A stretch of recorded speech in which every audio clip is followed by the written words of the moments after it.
Nous sommes à peine au premier des 12 jours d'OpenAI qui vont prévoir énormément d'annonces autour de ChatGPT et on a déjà des nouveautés assez impressionnantes. Pour cette première journée, OpenAI a annoncé la version finale de ChatGPT O1 et une surprise, ChatGPT O1 Pro, destiné comme son nom l'indique aux professionnels. Et dans cette vidéo, on va tester en profondeur ce tout nouveau modèle ChatGPT O1 à travers 7 scénarios et tu vas voir, dans beaucoup de situations, c'est sans doute le modèle le plus performant qui existe aujourd'hui. Que ce soit pour du raisonnement, pour du code, pour de la création d'applications ou pour n'importe quelle demande assez complexe, ce modèle est juste bluffant, alors je te propose qu'on perde pas plus de temps et qu'on teste ça tout de suite. Donc avant de rentrer dans le vif du sujet, je voulais rapidement te montrer la page de présentation autour de ces nouveautés. Donc là on est sur la page de présentation de ChatGPT Pro et on nous annonce, alors là c'est un gros changement, que OpenAI nous propose un nouveau forfait ChatGPT Pro disponible pour 200 $ par mois. Donc c'est pas donné mais évidemment c'est à destination des professionnels et ce forfait nous permet d'avoir un accès illimité au modèle le plus intelligent, donc ChatGPT O1,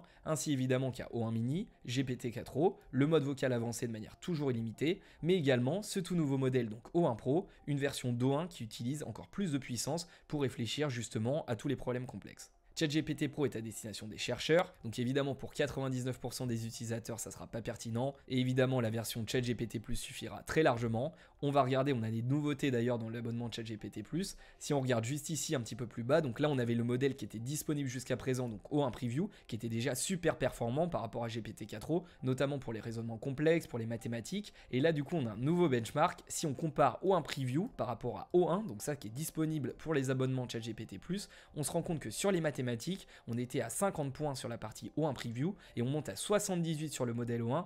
Pour le modèle O1 Pro, on monte carrément à 86. Pour la partie code également, on a vraiment un jump assez important. On passe de 62 à 89. O1 Pro est un tout petit peu plus puissant également. Et pareil sur la partie questions scientifiques. Pour le coup, c'est moins impressionnant en termes d'augmentation, mais bon, ça reste quand même plus performant. Moi, j'ai vraiment hâte qu'on se concentre sur le modèle O1. On va tester tout ça en profondeur dans la vidéo. C'est le modèle qui va être disponible pour tous ou quasiment, en tout cas beaucoup plus accessible avec l'abonnement à 20 $ par mois. On va regarder tout ça. On nous annonce également que ces modèles, en plus de pouvoir réfléchir sur des tâches plus complexes, vont également être plus rapides en matière de raisonnement. Et du coup, ça me donne envie de tester tout ça dès maintenant. Donc on se retrouve dans ChatGPT et si on clique ici en haut à gauche, effectivement, tu vois que maintenant ça a un petit peu changé au niveau des menus. On a O1 qui est disponible, donc plus de O1 Preview, également O1 Mini. En termes de limites, évidemment, pour pouvoir accéder à ce modèle, je vais te montrer à quoi ça correspond juste ici. Tu cliques ici en haut à droite, on clique ici pour passer au plan supérieur. Donc là, cette fois-ci, on est plus sur le plan maximal parce que maintenant on a le nouveau plan ChatGPT Pro à 200 $ par mois. On a donc avec l'abonnement plus accès à O1 et O1 Mini. Sur les limites, donc c'est toujours pareil, comme avant avec ChatGPT O1 Preview. Pour O1 classique, on va être à 50 demandes maximum par semaine. Et pour O1 mini, qui est moins adapté aux raisonnements les plus complexes, mais qui est quand même très performant et surtout plus rapide, tu peux monter à 50 demandes par jour. Et du coup, si on regarde O1 Pro, effectivement, comme on l'a vu tout à l'heure, un accès illimité à GPT-4o et O1, illimité au mode vocal avancé, et surtout un accès à O1 Pro pour obtenir les réponses les plus optimales. Bon, si tu fais attention au benchmark qu'on vient de regarder, c'est pas forcément des grosses différences. Je pense que l'intérêt de cet abonnement, c'est surtout pour ne pas avoir accès aux limites. En tout cas pour l'instant, à part pour des cas d'usage très précis, O1 Pro, c'est pas forcément ce qui va être le plus intéressant dans cet abonnement. Après, OpenAI a annoncé qu'ils allaient ajouter des nouveautés au sein de cet abonnement, donc on va suivre tout ça. Mais pour l'instant, je pense vraiment que le plus gros bénéfice, c'est sur la partie illimitée. Si tu utilises ChatGPT de manière très intense pour un business, peut-être que ça peut valoir le coup. Donc maintenant, on va tester tout ça. On clique sur la croix et on va démarrer une première discussion avec ChatGPT O1. On sélectionne le modèle. Et premier scénario, alors on va poser une question assez particulière. On va demander à ChatGPT combien y a-t-il de panneaux stop dans Paris. Et là, tu vas voir, normalement, il va répondre très vite pour la simple et bonne raison qu'en fait, c'est une information connue. À Paris, il n'y a qu'un seul panneau stop dans le 16e arrondissement. Et ça, pour le coup, il a été rechercher l'information directement dans sa base de données. ChatGPT O1 n'est pas encore directement connecté à Internet. Si tu regardes ici, la fonction de recherche est indisponible. Mais la base de données sur laquelle il s'appuie est régulièrement mise à jour. Du coup, il accède à cette information sans vraiment réfléchir parce que c'est une information qui est connue de beaucoup de personnes. Et là, ça lui permet de répondre assez rapidement.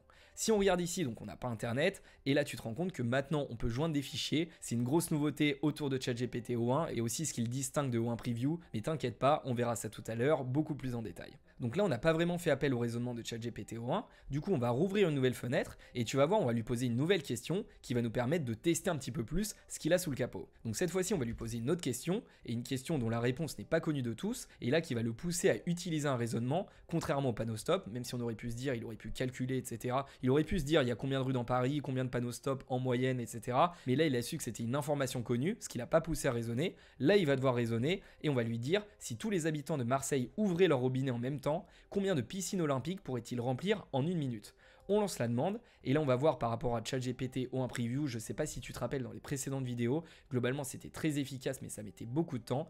Là on lui pose quand même une question assez complexe, et ça a seulement pris 7 secondes. Si tu cliques ici, petite nouveauté, tu as tout le détail du raisonnement sur la droite. Bon, pour l'instant c'est encore en anglais, ça va arriver en français d'ici quelques jours, ça c'est sûr. Mais si on regarde au niveau de la réponse, et c'est ce qui nous intéresse comme ceci, il va nous dire, pour parvenir à une estimation, il faut procéder par étapes et formuler plusieurs hypothèses, donc population de Marseille évidemment, elle compte 870 000 habitants, le débit moyen d'un robinet domestique, donc là ça varie entre 6 et 12 litres par minute, donc il va prendre une valeur médiane de 10 litres par minute, volume total d'eau en une minute si tous les habitants ouvrent leur robinet, donc là il fait une simple multiplication, et après volume de la piscine olympique, il fait la division, et il arrive au résultat final, environ 3,48 piscines olympiques par minute, donc avec toutes les hypothèses, si tous les Marseillais ouvraient leur robinet en même temps, ils pourraient remplir environ 3 piscines olympiques par minute. Bon, c'est assez impressionnant, mais on va aller plus loin et voir ce qu'il nous propose.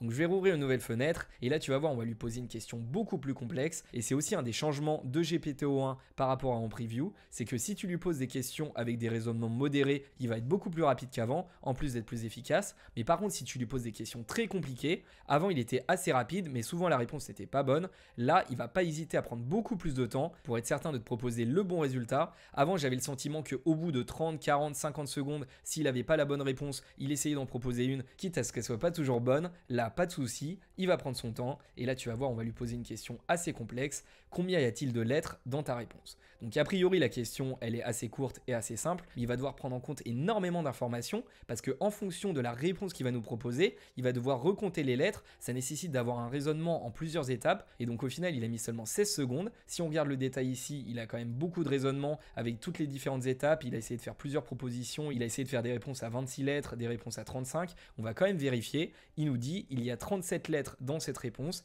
et si on regarde 1, 2, 3, 4, 5, 6, 32, 33, 34, 35, 36, 37, c'est parfait, et franchement ça paraît pas, mais c'est vraiment une réponse hyper complexe. Essaye d'y répondre toi de ton côté, tu vas voir, c'est vraiment pas évident.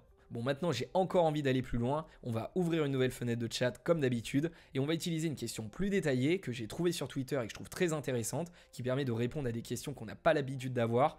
On va utiliser le prompt suivant: donne-moi 3 exemples d'une propriété, d'un événement ou d'un phénomène connu pour lesquels l'humanité dans son ensemble manque d'une réelle explication, mais en tenant compte de l'ensemble des connaissances générées par l'humanité, une explication plausible pourrait être générée. Cela ne doit pas être une hypothèse qui a déjà été proposée. Rédige l'explication pour chacun. Avant de répondre, sélectionne les meilleurs exemples possibles, comme ça on va vraiment voir comment ils travaillent, ceux qui ont l'explication la plus intéressante et plausible. Pour chaque exemple, propose des prédictions empiriquement testables. On va voir ce qu'il nous propose. Là je pense que ça va prendre un petit peu plus de temps, il y a beaucoup de choses à comprendre, à reformuler. J'aime bien voir le détail ici en cliquant juste là sur la droite, et donc on va récupérer toutes les informations au niveau du raisonnement. Là il a pris 12 secondes, franchement ça va hyper vite. J'ai testé le modèle un petit peu avant pour la vidéo, et franchement ça allait moins vite. Je pense qu'il est en train de s'affiner au fur et à mesure. Il y avait peut-être aussi beaucoup de gens qui testaient à sa sortie, et là peut-être que c'est un peu plus performant quand il y a moins de demandes sur le modèle. Mais là tu vois qu'en quelques secondes, et surtout ça c'est une petite nouveauté, on a les notifications à droite, c'est assez intéressant. Il nous explique 3 raisonnements assez complexes et qui n'ont pas été résolus, donc on va pas rentrer dans le détail, mais par exemple la partie alignement à grande échelle de l'orientation des galaxies. Il nous décrit rapidement le phénomène, donc l'observation indique parfois des corrélations inattendues dans l'orientation des axes de rotation des galaxies. Bon, c'est assez complexe, séparé par des centaines de millions voire des milliards d'années-lumière. Bien que diverses hypothèses existent, aucune explication n'est pleinement satisfaisante, et là il nous fait une nouvelle explication comme demandé. Donc voilà, il nous parle du fond diffus cosmologique, il nous parle de grains topologiques microscopiques. Il y a pas mal d'informations que je maîtrise pas personnellement, mais il te propose des prédictions testables concrètement. Pourquoi ça pourrait être intéressant? Donc il voit une corrélation mesurable entre l'orientation des galaxies et certaines anisotropies. Je sais pas ce que c'est, si tu as une idée dis-moi dans les commentaires. Voilà, il nous donne plusieurs explications plausibles, pareil pour le phénomène 2 et 3, mais en tout cas c'est pour te montrer qu'avec ce prompt, tu peux lui demander de creuser des sujets en profondeur que tu maîtrises pas, et pour apprendre, franchement, je trouve que c'est juste génial. Bon, maintenant on va tester une vraie nouveauté qui change tout avec ce nouveau modèle. Comme d'habitude, on rouvre un nouveau chat et comme je te l'ai dit, la grosse nouveauté, c'est le fait que ce nouveau modèle soit multimodal. Alors aujourd'hui, pas encore pleinement, tu peux seulement utiliser les images, mais c'est déjà quelque chose d'assez important et qui te permet de faire beaucoup de nouvelles choses. Les PDF, ça fonctionne pas encore, pareil pour l'analyse de données, mais c'est des choses qui vont arriver très prochainement. Internet, on l'a vu toujours pas, mais avec les images, on a vraiment de quoi faire et donc on va tester un premier scénario et je vais simplement coller une image, donc la voici, c'est l'image d'un labyrinthe, je te la mets en gros pour que tu puisses te rendre compte et je vais lui dire, je suis le point rouge, comment sortir du labyrinthe. Donc on va retourner ici. On prépare le prompt, on le lance, et là on va voir combien de temps il met pour d'abord analyser l'image et derrière nous proposer une réponse. Donc il a réfléchi, étape par étape, là ça a pris seulement quelques secondes, on n'a même pas le détail, non il n'y a pas de détail parce qu'il a vraiment été super rapide, et il nous dit, pour sortir de ce labyrinthe en partant du point rouge, donc il a détecté qu'il était au centre, il existe plusieurs approches, la méthode de la main sur le mur, donc gauche ou droite, imaginez que vous placez votre main sur la paroi du labyrinthe en la glissant le long d'un mur et que vous ne la quittez jamais, choisissez par exemple le mur gauche en avançant régulièrement sans jamais retirer votre main de la paroi, vous finirez forcément par atteindre la sortie. 2. Suivre le chemin inverse de l'entrée, bon ça on connaît. Localiser les repères visuels, stratégie de la spirale, bref on a plusieurs techniques. Et on peut lui dire, donne-moi toutes les instructions pour que je puisse sortir du labyrinthe étape par étape. On lance notre demande, on va voir combien de temps il met pour répondre. C'est forcément un petit peu plus long qu'avec 4O, mais globalement les résultats ils sont quand même beaucoup plus efficaces, surtout sur la partie raisonnement. Et il nous dit effectivement, tout d'abord repérer un mur proche de votre position actuelle, décider d'un côté à suivre, par exemple la gauche, continuer à avancer lentement. Donc là en fait il nous redétaille le raisonnement précédent. J'aurais aimé qu'il me dise concrètement, va à gauche, va à droite, etc. Bon c'est sans doute plus facile en fait de suivre tout simplement le mur. On va quand même lui demander, je veux que tu me dises gauche, droite, première à gauche, etc. Je sais pas s'il arrive à le faire, on va voir, c'est peut-être une des premières limites de ChatGPT O1, mais on est aussi là pour tester tout ça. Bon là tu vois il met beaucoup plus de temps, il est en train de réfléchir, il a mis 22 secondes et on va voir ce qu'il nous propose. Il nous dit il est malheureusement très difficile de fournir une série d'instructions exactes du type première à gauche puis à droite sans pouvoir interagir directement avec le tracé du labyrinthe. En effet, chaque détour, intersection et couloir nécessite une analyse visuelle précise et détaillée à chaque embranchement. Étant donné que vous partez du centre, il y a multiples choix de chemin. Toutefois, je peux essayer de décrire une approche méthodique. Bon, il n'y arrive pas apparemment. Si vous arrivez à un embranchement, le mur de gauche continue dans une direction, prenez cette direction. Si le mur de gauche fait un coude et que votre chemin le plus direct est tout droit, allez tout droit. Bon, on a des instructions un petit peu plus détaillées, mais globalement, j'aurais aimé qu'il me pilote comme un GPS, et ça, a priori, il n'est pas encore capable de le faire. Mais on n'a pas dit notre dernier mot. On va créer un nouveau chat et on va lui demander cette fois d'analyser une image beaucoup plus en profondeur. Pas forcément très compliqué, tu vas le voir. Je vais charger une pièce jointe comme ceci. Je charge à partir de mon ordinateur. Et là, je vais charger tout simplement la miniature d'une de mes dernières vidéos, donc sur l'automatisation de ChatGPT avec Make. Et là, on va lui dire tout simplement, analyse cette image. Et j'aime bien aussi utiliser des prompts assez simples avec ChatGPT, surtout quand on teste des nouveaux modèles. Évidemment, c'est intéressant de proposer des prompts détaillés pour avoir des résultats très précis, mais aussi l'intérêt de l'innovation et des progrès dans l'IA, c'est de pouvoir nous faciliter la tâche. Donc évidemment, c'est important de se creuser la tête et de proposer des prompts assez complexes, mais aussi ce qu'on attend de ces nouveaux modèles, c'est de nous faciliter la vie, et j'aimerais bien voir si les résultats peuvent être efficaces avec des prompts hyper simples. Donc on va tester ça, on lance notre demande, il va réfléchir très rapidement et directement nous proposer une réponse, et il nous dit l'image présente un visuel promotionnel ou une miniature vraisemblablement pour une vidéo en lien avec l'automatisation de ChatGPT. Donc là jusqu'à présent on est bon, on a une personne au centre, un homme jeune souriant regardant droit vers le spectateur. Ok, son visage est bien éclairé indiquant une photo de bonne qualité, possiblement professionnelle ou destinée au marketing de contenu. Bon là a priori il a bien aimé ma photo, ça me fait plaisir. Les logos et les éléments graphiques, donc il a reconnu tous les logos a priori. Le logo de ChatGPT est représenté par l'icône verte turquoise en forme de nœud circulaire. Ok, bon il rentre vachement dans le détail. Le logo de Make, donc juste ici en haut, symbolisé par l'icône blanche et mauve en forme de barre verticale arrondie. Et ensuite, autour de la personne, différents logos de plateforme, Instagram, Notion, etc. Ok, la présence de ces icônes suggère un tutoriel ou une démonstration. Texte et messages clés, contexte visuel global, et là il nous donne quelques informations, et on va tout simplement lui dire, as-tu des suggestions d'amélioration ? On va lancer notre demande, et il nous donne quelques pistes d'amélioration, là encore une fois en quelques secondes, pour renforcer l'impact visuel et la compréhension du message, donc clarifier le titre et la tagline. Actuellement le titre automatisé de ChatGPT de A à Z est clair, mais on pourrait ajouter un sous-titre ou un élément visuel indiquant concrètement ce que l'automatisation permettra, mettre davantage l'accent sur un outil d'automatisation, donc Make en l'occurrence, hiérarchie visuelle plus nette, couleur et contraste, visage et expression. Et là, en quelques secondes, il nous a donné énormément de suggestions, beaucoup plus détaillées que ce qu'on aurait eu évidemment avec ChatGPT 4o. Et là, c'est vraiment la force du nouveau modèle. Être capable d'avoir des images, ça permet d'avoir beaucoup plus de possibilités et de répondre à beaucoup de problématiques. Franchement, ça paraît rien, mais c'est un vrai changement qui va nous aider. Allez, maintenant, on va aller encore plus loin. Mais si la vidéo te plaît jusqu'à présent, tu peux la liker. Et surtout, abonne-toi à la chaîne. On n'est pas loin des 10 000 abonnés. Si on peut atteindre ce cap d'ici la fin de l'année, ça serait juste incroyable. Donc du coup, nouveau scénario, on rouvre un nouveau chat. Et là, encore une fois, on va pas s'embêter. On va tout simplement lui mettre le lien du site Deal Labs. Donc en fait, c'est un site qui a été notamment très utilisé pendant le Black Friday, qui permet d'avoir beaucoup de bons plans et les meilleures réductions sur une grande quantité de produits. Et on va tout simplement donc donner à ChatGPT le lien de ce site et lui dire de recréer le site. On lance la demande, on va voir ce qu'il nous propose. Là, c'est vraiment un test. Donc comme il n'est pas connecté à Internet, je pense pas qu'il ait fait une analyse du site en direct, mais il connaît Deal Labs grâce à sa base de données qui est régulièrement mise à jour. Et du coup, là, dans un premier temps, il nous analyse l'entièreté du site, donc le concept et le fonctionnement, l'architecture technique. Il comprend les technologies du front-end, du back-end, etc. Il nous donne toute la tech qui est utilisée, donc on a vraiment pas mal de détails. Il nous donne des informations sur la conception du modèle de données, avec les utilisateurs, les deals, les votes, les catégories, les commentaires aussi, il y a une partie commentaires sur le site, les fonctionnalités avancées, le design, déploiement et maintenance. Donc bref, on a vraiment tout le cahier des charges et toutes les informations sur le site. Et maintenant, on va lui dire, fais-moi le code en HTML, CSS et JavaScript, tout dans le même code pour pouvoir créer un prototype.